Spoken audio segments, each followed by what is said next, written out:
ఎరువుల కోసం 2 నెలలుగా రైతులు పడుతూ ఉన్న అగచాట్లు 2 నెలలుగా జరుగుతూ ఉంది. It's not something over night జరిగింది కాదు.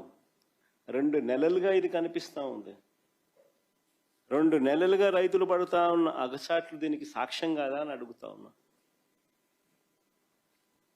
అసలు ఇంత అధ్వానంగా ప్రభుత్వాన్ని నడుపుతా ఉన్నారు. ఎరువుల కోసం అసలు రైతులు ఎలాంటి అగచాట్లు పడతా ఉన్నారు అనేది ఒకసారి ఫోటోలు ఒకసారి చూపించమ్మా. ఒకసారి క్యూలు చూడండి ఒకసారి.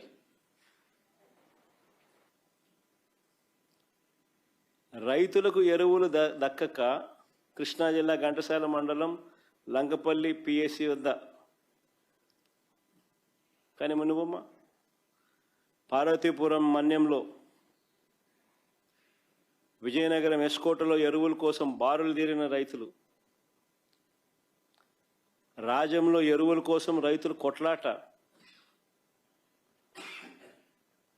అనకాపల్లి తుమ్మపాలలో రాత్రి సమయంలో ఎరువుల కోసం పాటలు, రాత్రి సమయంలో, తూర్పుగోదావరి జిల్లా తాళ్లపూడి మండలంలో పరిస్థితి అది.